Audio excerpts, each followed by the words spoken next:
بھئی آپ عوالم کی تعداد نہیں بتا سکتے کہ ان کی حقیقت کیا ہے اور تعداد کیا ہے. تو یہ خلق ہوئے ہیں لولا کا لما خلقت الافلاک. میرا حبیب اگر میں تمہیں خلق نہ کرتا تو میں کائنات کی کوئی شے وجود میں نہ لاتا. تو جس کے صدقے میں عوالم بنے ہیں، جب تم عوالم کی حقیقت کو نہیں سمجھ سکتے تو پھر محمد کو اپنے جیسا بشر کیسے کہہ سکتے ہو؟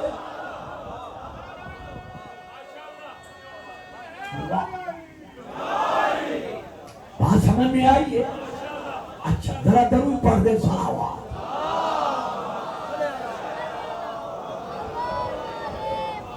اللہ ہر شے پر 80,000 عوالم میں جو کچھ ہے وہ شے ہے. ما سوی اللہ، اللہ کے سوا بجز سے خدا جو کچھ ہے وہ شے ہے. اور اللہ ہر شے پر عینی گواہ ہے. آپ آج ذرا بارش کی وجہ سے نا چپ چپ ہیں یا پیچھے پیچھے بیٹھ گئے ہیں، اس وجہ سے یہ خاموش ہے. دیکھیے نہج البلاغہ میں علی علیہ السلام اپنی لسان اللہ زبان کے ساتھ، بھئی آگے وہ بیٹھا کرو یا تو میری بات لے سکو ورنہ مجھے نہ بلایا کرو.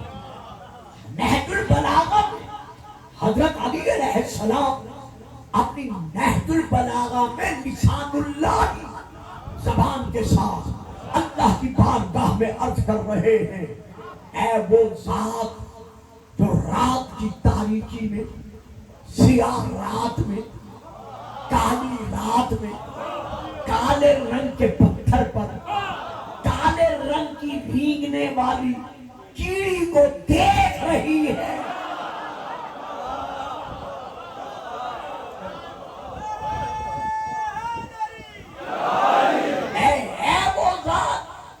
جو سیاہ رات میں، کالی رات میں، کالے رنگ کے پتھر پر کالے رنگ کی بھیگنے والی کیڑی کو دیکھ رہی ہے. صرف دیکھ نہیں رہی بلکہ اس کی پکار کو بھی سن رہی ہے. صرف سن نہیں رہی بلکہ اس کے مقدر کا رزق بھی اسے عطا کر رہی ہے.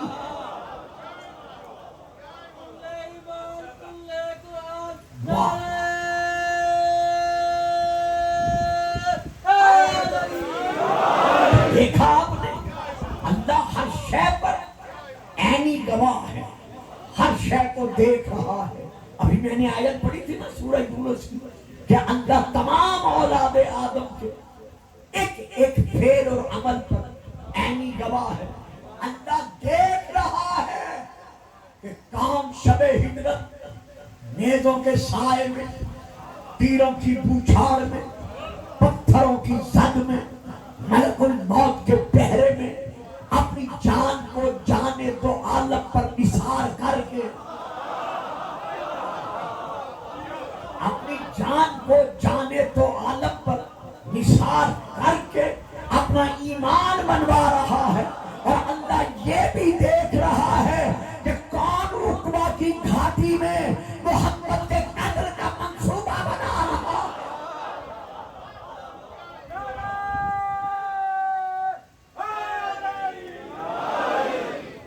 توجہ فرمائی آپ نے. پھر میں ایک اور آیت پڑھتا ہوں، آپ چپ کر گئے ہیں، میں اور آیت پڑھتا ہوں سورہ نمبر 3 کی. میں پھر آیت پڑھ رہا ہوں جس میں اللہ ارشاد فرما رہا ہے واللہ شہید علی ما تعملون. صرف تم میں سے جو غائب ہیں اللہ ان کو نہیں دیکھ رہا بلکہ تم میں سے جو جہاں تعملون عمل کر رہا ہے اللہ اس کے عمل کو دیکھ رہا ہے. اب دیکھو بھائیو، میں نے چہروں سے اندازہ لگا لیا ہے کہ کون میری بات لے سکتے ہیں اس وقت اور کون نہیں لے سکتے. جو لے لیں وہ فکرہ لے لیں تو میرا ساتھ دیں، باقی آپ سب نہیں لے سکیں گے، لیکن میں اپنی روش کو بدل نہیں سکتا. اللہ دیکھ رہا ہے کہ کون کون مسجد نبوی کی تعمیر میں حصہ لینے کے لیے دو پتھر اٹھا کے جا رہا ہے.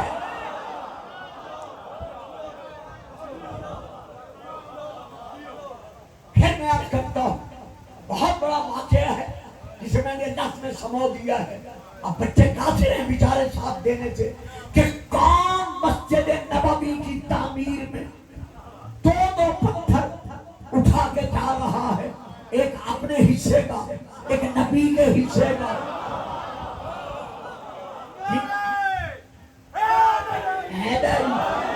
جن کے ذہنوں میں نام نہیں آیا, بیٹا میں نام لیا نہیں کرتا, میں صرف اشارہ کر کے گزر جاتا ہوں, جو دام دیں پھر ان سے پوچھ لینا کہ گلفام صاحب نے کن کے متعلق پڑھا تھا.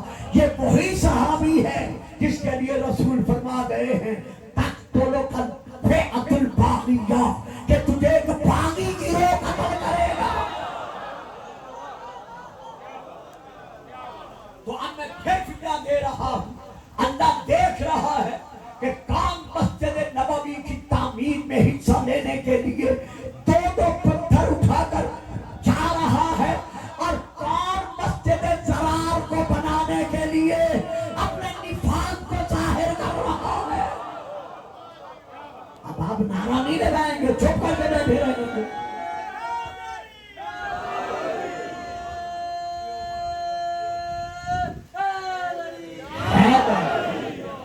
درود پڑھیے گا سلام.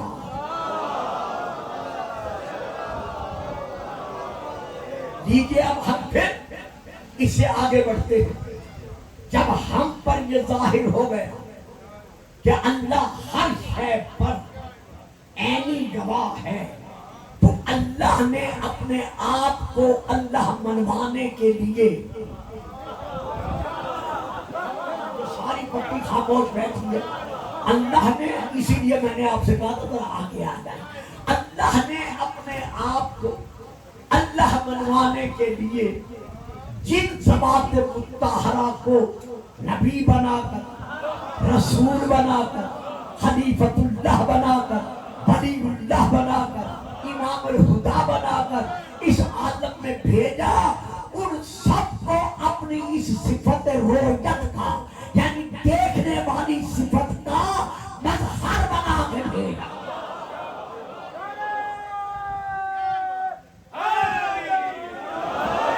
بابا جی میں سونے نہیں دیا کرتا, اگر آپ گھٹنوں میں سر رکھ کر سوئیں گے نا تو پھر میں آپ سے معذرت طلب کر لوں گا. درود پڑھیے گا سلام.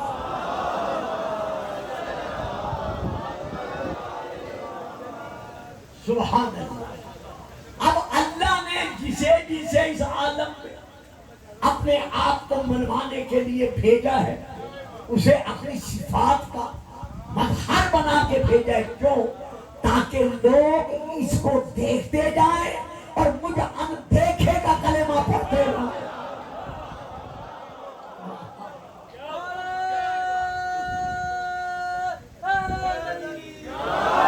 یہی وجہ ہے کہ اب میں پھر قرآن کی آیت پڑھ رہا ہوں کہ ہر نبی جس کے سر پر اللہ نے تاج نبوت سجا کر اسے اس عالم میں بھیجا ہے, وہ اپنے ایک ایک امتی کے عمل پر گواہ ہے اور عینی گواہ ہے. لو میں سورہ قاف کی سورہ نمبر 50 کی اپنے دعوے کی دلیل میں آیت پڑھ رہا ہوں. اللہ ارشاد فرما رہا ہے, وَجَاءَتْ, یہ سورہ نمبر 4 کی آیت ہے, وَجَاءَتْ كُلُّ نَفْسٍ مَعَهَا سَائِقٌ وَشَهِيدٌ. حضور ذرا تقریر دیکھیے گا, میں جتنی بھی آسان کروں لیکن میری زبان پر لفظ نہیں آتے, جتنے آ سکتے ہیں میں لانے کی کوشش کر رہا ہوں تاکہ بچے میرا ساتھ دے سکیں. قیامت کے دن اللہ فرما رہا ہے جاءت کل نفس, یہاں کل نفس سے مراد شیعہ مفسرین کے نزدیک بھی, اہل سنت کے مفسرین کے نزدیک بھی ان بریکٹ لکھا ہوا ہے, بروز قیامت آئے گا اللہ کی بارگاہ میں ہر ایک بشر, ہر ایک بشر, کسی نے لکھا ہے ہر ایک انسان. وَجَاءَتْ كُلُّ نَفْسٍ کا ترجمہ کل نفس کا کہ ہر بشر, ہر انسان اللہ کی بارگاہ میں قیامت کے دن پیچھے پیچھے ایک سائق ہوگا جو اس کو ہنکا رہا ہوگا،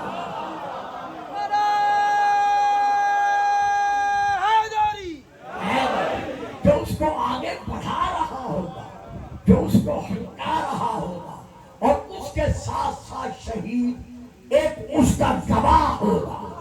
اب شہید کی تفسیر میں اہل شیعہ نے یہی لکھا ہے کہ اس شہید سے مراد اس کا نبی ہوگا، تو اب ایک ہنکانے والا ہوگا اور ایک اس کا عینی گواہ اس کا نبی ہوگا۔ تو یہ نبی ساتھ کیوں ہوگا؟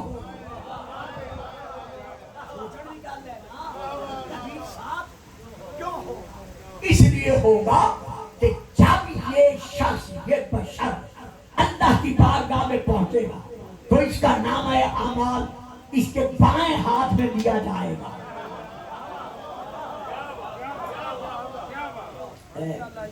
جہاں حاضر پڑھاتے ہیں وہاں کوئی نہ کوئی خشک مولوی ضرور بلا جاتا ہے۔ ایک بات آپ کی مجلس سے مولوی بلایا، میری بات نہیں، جو بھی مولوی صاحب آپ مولوی سمجھتے ہیں تاکہ بچوں کو پتہ چل سکے کہ پرواز کیا ہے۔ جہاں ذاکر بلاتے ہیں وہاں اگر ہو سکے تو ایک آدھ مولوی خوش بھی ہو تو کوئی بات نہیں، لیکن کچھ تو قرآن و حدیث کی بات کرے گا۔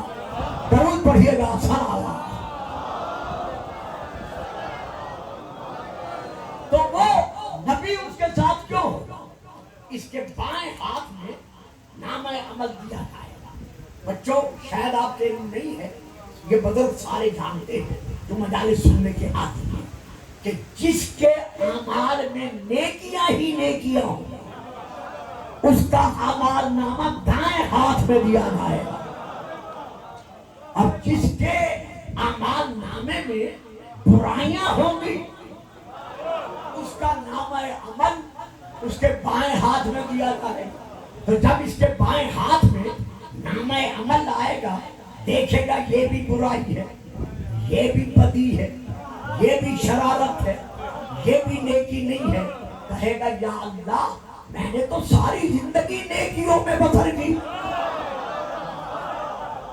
اب میرے ساتھ ساتھ رہیے گا جو سمجھ رہے ہیں، اللہ فرمائے گا پردہ غیبت سے کہ تیرے ان اعمال کو لکھنے والا وہ فرشتہ ہے جو معصوم ہے، جو معصوم ہے۔ اب چونکہ یہ یہاں جھوٹ بولنے کا عادی تھا، تجھے گالی نہیں سمجھ، اچھا اور وضاحت کر دیتا ہوں، چونکہ یہ یہاں معصوموں کو پر جھوٹ بولنے کا عادی تھا، لہذا وہاں بھی کہے گا یا اللہ فرشتہ تیرا ہے میرا تو نہیں، اس نے جو کچھ لکھا ہے غلط لکھا ہے۔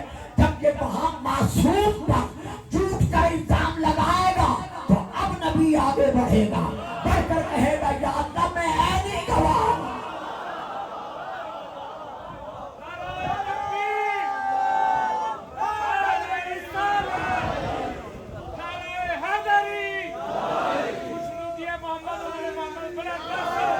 یہ اسی طرح نعرہ لگاتے ہیں جیسے آپ لگا رہے ہیں۔ ہاں دیکھیں جواب دیجئے نعرہ تکبیر کا، یا رسول اللہ۔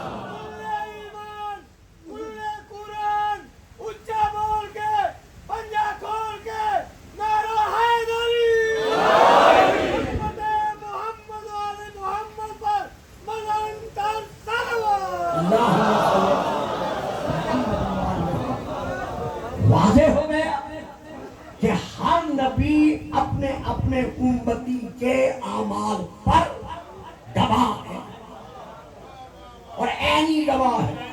اب یہاں تک میں آپ کو لے آیا، اب ہم اور ذرا آگے بڑھتے ہیں۔ آدم سے لے کر حضرت عیسیٰ تک ہر نبی ہمارے نبی کا امتی ہے۔ جتنے بھی ہیں ان سب تمام تر زندگی کے ایک ایک عمل پر، ایک ایک فعل پر عینی گواہ ہے۔ لو بھائی اس علاقے کے رہنے والوں، شیعہ ہو شیعہ رہو، سنی ہو سنی رہو، میں ایک فکرہ دے رہا ہوں۔ جب قرآن سے یہ واضح ہو گیا کہ ہر نبی کی نبوت کا عینی گواہ ہمارا نبی ہے، تو 1.5 ارب مسلمانوں کے علماء سے گلفام اس منبر پر بیٹھ کر آپ کے وسیلے سے سوال کرتا ہے کہ جب قرآن منوا رہا ہے کہ تمام نبیوں کا عینی گواہ ہمارا نبی ہے، تو پھر آؤ اس امت کو بتاؤ، اس نسل کو بتاؤ، ان نوجوانوں کو بتاؤ کہ محمد کی نبوت کا عینی گواہ کون ہے؟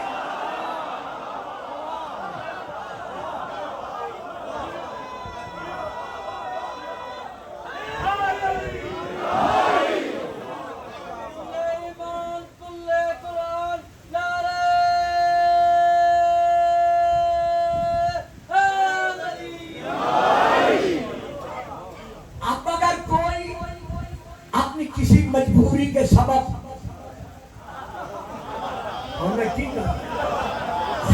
اگر کوئی اپنی کسی مجبوری کے سبب یہ نہیں بتانا چاہتا کہ ہمارے نبی کی نبوت کا عینی گواہ کون ہے، تو آپ ہم پھر قرآن سے پوچھتے ہیں کہ قرآن تو بتا ہمارے نبی کی نبوت کا عینی گواہ کون ہے۔ لو دوستو، لو بھائیو، لو بزرگو، نوجوانو، میں آیت پڑھ رہا ہوں سورہ ہود کی، جس میں اللہ ارشاد فرما رہا ہے افمن کان علی بینۃ من ربہ ویتلوہ شاہد منہ، آیا وہ ذات جو اپنے رب کی طرف سے رب کو منوانے کی دلیل بن کر، حجت بن کر، نشانی بن کر اس عالم میں آیا ہے، بلکہ جو سراپا معجزہ بن کر سر سے لے کر پاؤں تک جو مکمل معجزہ بن کر اس عالم میں آیا ہے، اس جیسا کون ہو سکتا ہے؟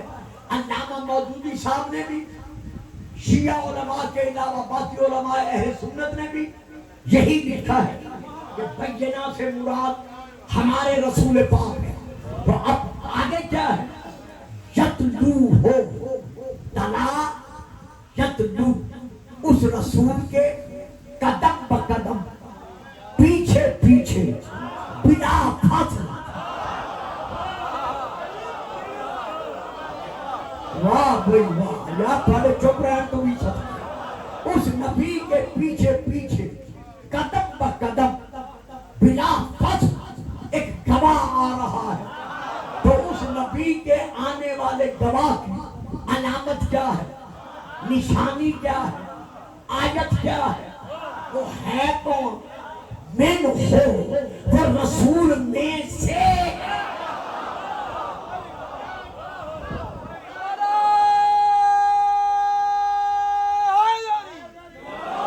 یعنی وہ جو رسول کا گواہ ہے وہ غیر نہیں ہے، کیونکہ میری نظر میں تو آپ ہی سب سے پہلے ہیں نا۔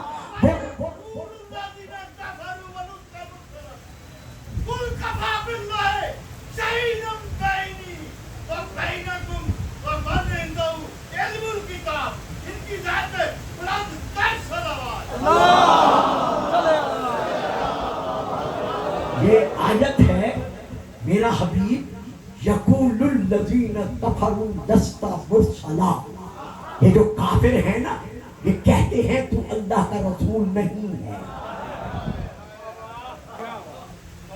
یہ جو کافر ہیں نا یہ کہتے ہیں کہ تو اللہ کا رسول نہیں ہے۔ پتہ چل گیا نا کہ کافر صرف وہی ہے، کافر صرف وہی ہے جو ہمارے رسول کو رسول نہیں مانتے۔ اب اگر کوئی محمد اور رسول اللہ پڑھنے والے کو کافر کہتا ہے تو ماننا پڑے گا وہ تو قرآن کا منکر ہے۔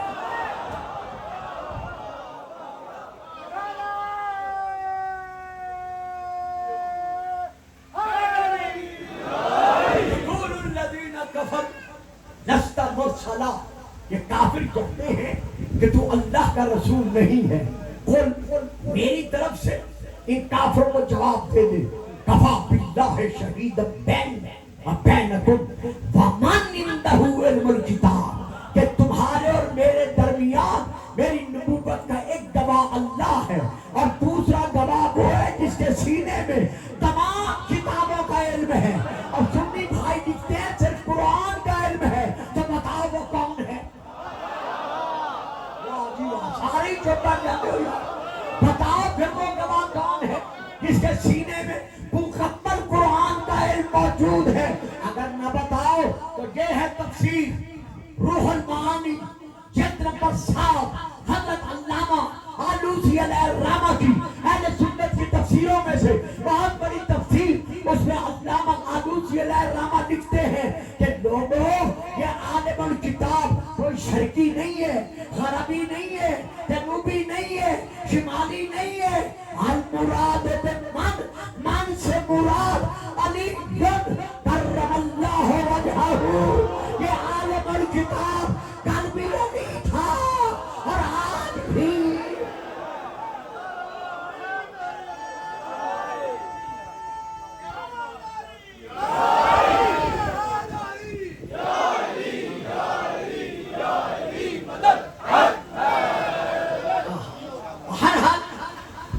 اگر اس پہ بولنے لگ گیا تو پھر موضوع رہ جائے گا، لہذا میں موضوع ہی کی طرف توجہ دینا چاہتا ہوں اور آپ کی توجہ چاہتا ہوں کہ وہ شاہد من ہو جو رسول میں سے ہے،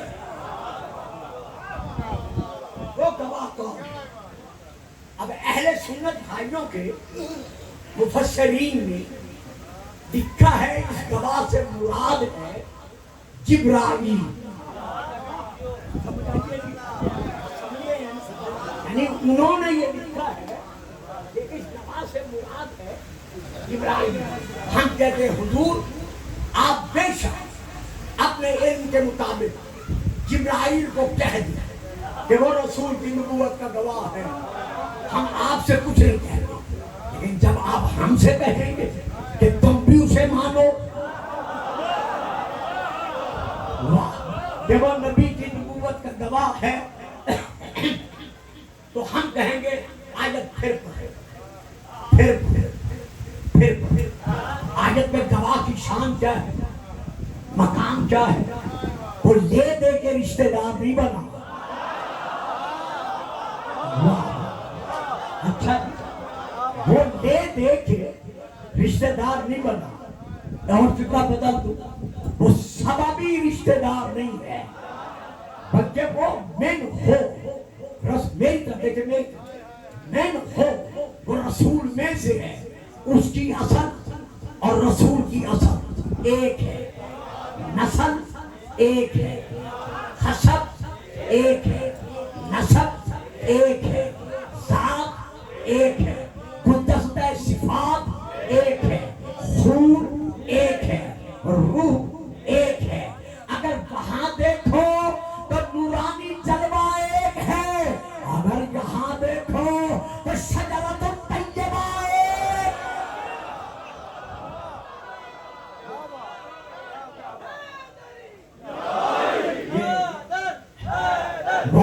مل کر سبحان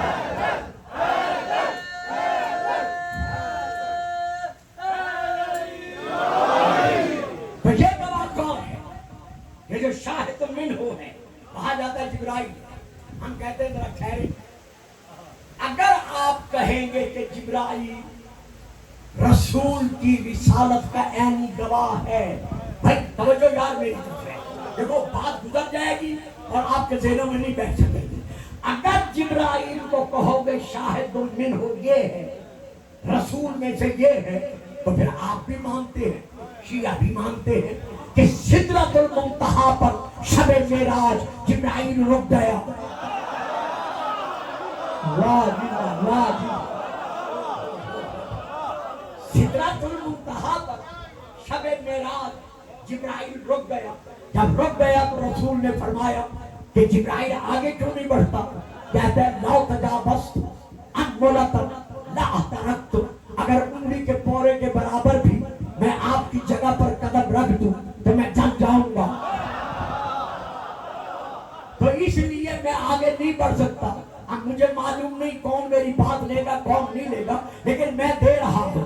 صاحبان علم جو جبرائیل محمد کے نالین کے مقام پر قدم نہیں رکھ سکتا، اس کے لیے تو مانتے ہو کہ وہ محمد کا عینی گواہ ہے. اور جس کے قدم بیت اللہ میں محمد کے شانوں پہ نظر آ رہے ہیں.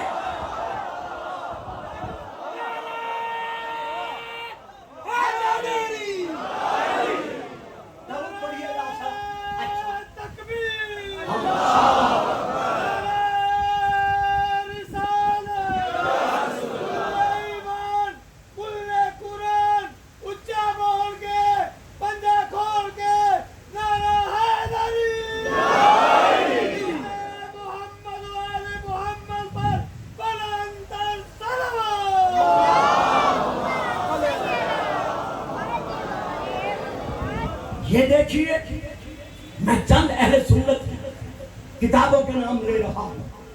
پہلی کتاب کا نام ہے مدارج النبوہ، جلد نمبر 2، حضرت علامہ شاہ عبد الحق محدث دہلوی کی لکھی ہوئی. یہ ہے پہلی کتاب. دوسری کتاب کا نام مسند امام احمد بن حنبل، مصر کی چھپی ہے، صفحہ نمبر 58. تیسری کتاب خصائص نسائی، چھپی ہوئی لکھنؤ کی، صفحہ نمبر 54. اب اس کے بعد جس کتاب سے اس وقت میں پڑھ رہا ہوں، آپ کے درمیان بیٹھ کر، اس کتاب کا نام ہے معارج النبوہ، جلد نمبر 3، حضرت علامہ ملا معین الدین الواعظ کاشفی کی یہ لکھی ہوئی کتاب ہے. اس کا صفحہ نمبر ہے 361. اصل میں یہ کتاب ہے فارسی زبان میں. اس کا اردو ترجمہ آپ کے لاہور شہر سے مکتبہ نبویہ گنج بخش روڈ لاہور یہاں سے شائع ہو چکا ہے. اب یہ اس میں لکھتے ہیں کہ جب مکہ فتح ہو گیا، بابا جی سونا نہیں یار، جڑے سامنے ہو نا تھوڑی بڑی مہربانی سائڈ پہ بیٹھا کرو، بے شک ساری رات سوتے ہیں. درود پڑھیں صلوات. اب میں پھر ایک بات دے رہا ہوں، یہ کچھ حضرات گھبرا جائیں گے میں کیا پڑھ گیا. فتح مکہ کے بعد ابو سفیان اپنی بیٹی بی بی ام حبیبہ سے ملنے کے لیے آیا جہاں وہ تھی. میں اور کچھ آگے نہیں پڑھتا. جب بیٹی سے ملنے آیا تو جلدی سے آگے بڑھ کر رسول کے بستر پر بیٹھنا پڑا. بیٹھنے لگا. جب بیٹھنے لگا بی بی ام حبیبہ رضی اللہ تعالی عنہ جلدی سے آگے بڑھی، بڑھ کے بستر سمیٹ لیا. سمیٹ کے کہا بابا آپ بیٹھو. بابا آپ بیٹھو. یہ دیکھ کر کہتا ہے ماں بیٹی ماں، اگر تم محمد کا حرم بن گیا ہے قسمت سے تو کیا ہو گیا. باپ کو اس قابل بھی نہیں سمجھا کہ میں تیرے خامد کے بستر پر بیٹھتا. کہا نہیں بابا، یہ صرف میرے خامد کا بستر نہیں، یہ نبوت کی چادر ہے.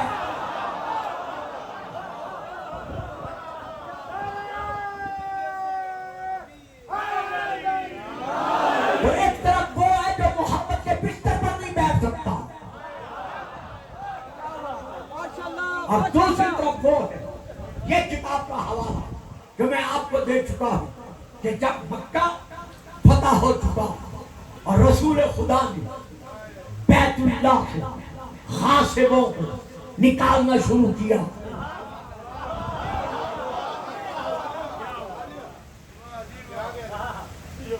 یعنی بتوں کو نکالنا شروع کیا، تو اب رسول نے کیا کیا. جس وقت شاہ مردان یعنی رسول نے فرمایا علی میرے شانوں پر کھڑے ہوگا، ان بتوں کو توڑ. تو یہ علامہ لکھ رہے ہیں کہ جس وقت شاہ مردان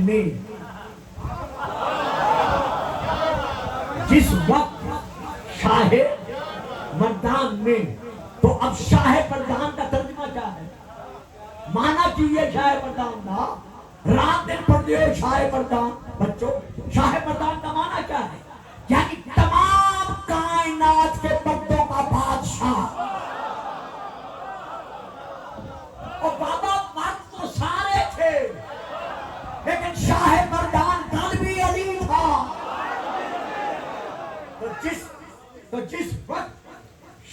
مردان نے اپنے پاؤں اس شہباز قدرت یعنی رسول، اس شہباز قدرت شاہ سوار کعبہ قوسین اور پیشوائے کل مخلوقات عالمین کے کندھے پہ رکھے. یعنی علی نے اپنے پاؤں جب رسول کے کندھوں پر رکھے، آن سرور صلی اللہ علیہ وآلہ وسلم نے ان سے سوال کیا کہ اے علی خود کو کیسی جگہ پہ محسوس کرتے ہو؟ اس نے کہا، یعنی علی نے کہا، یا رسول اللہ میں دیکھتا ہوں کہ پردے اٹھ گئے ہیں اور میرا سر عرش کے ساتھ پہنچ چکا ہے.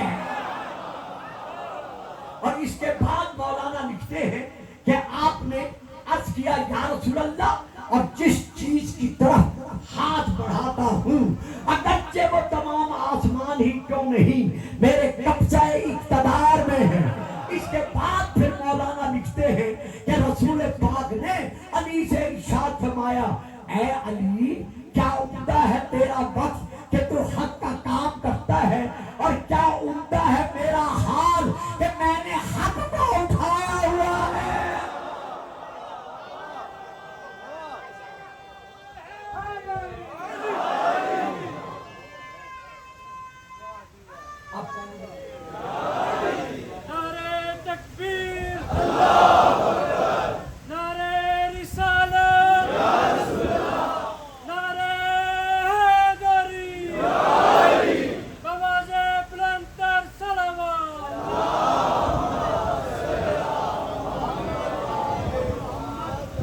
صاحبان قرآن پھر حدیث اب تاریخ کہ رسول کا وہ گواہ عینی گواہ کون ہے.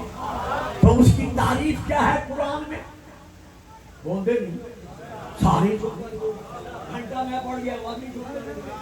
شاہد من ہو، وہ رسول میں سے ہے. اب ہم آتے ہیں تاریخ پر اور یہاں فضائل کو سمجھتے ہیں تاکہ گھنٹہ 1 گھنٹہ 5-7 منٹ میں تقریر تمام ہو جائے. یہ لیجئے یہاں پر پھر میں چند کتابوں کے نام لے رہا ہوں. سن 9 ہجری میں جب سورہ براءت کی یعنی سورہ توبہ کی پہلی 10 آیات نازل ہوئی تو رسول پاک نے اپنے صحابہ میں سے ایک بزرگ صحابی کو بلایا اور انہیں وہ آیات دی، دے کر کہا کہ جاؤ مکہ میں حج اکبر کا زمانہ آ رہا ہے، وہاں کافروں پہ کھڑے ہو کر ان آیات کی تلاوت کرو. اب وہ آیات لے کر چل دیا. جب وہ چلے تو اب رسول نے کیا کیا؟ پہلے کتابوں کے نام سنے پھر میں بیان کرتا ہوں. نمبر 1 کتاب کا نام الکشف والبیان، جلد نمبر 5 صفحہ نمبر 8. دوسری کتاب کا نام مناقب ابن معاذ علی شافعی، صفحہ نمبر 221 سے لے کر 230 تک. آپ تو نہیں گئے، تھوڑا بولتے رہے. اچھا اب میں تیسری کتاب کا نام لے رہا ہوں، مسند امام احمد بن حنبل، جلد نمبر 1 صفحہ نمبر 151. اب میں چوتھی کتاب کا نام لے رہا ہوں، تاریخ مدینہ تو دمشق، جلد نمبر 42 صفحہ نمبر 348. ان سب میں یہی درج ہے، صرف تھوڑا سا لفظوں میں فرق ہے، لیکن جو مفہوم ہے مقصد ہے وہ یہی ہے کہ جب وہ بزرگوار 10 آیات لے کر اپنے ساتھیوں سمیت روانہ ہوئے مکہ کی طرف تو ان کے جانے کے بعد رسول، میں پڑھ رہا ہوں مسند امام احمد بن حنبل سے، ان کے جانے کے بعد رسول نے ان سے فرمایا، کن سے؟ علی سے، کہ اے علی تم ان کے پیچھے جاؤ. یار مجھے آگے پڑھنا نہیں پڑتا،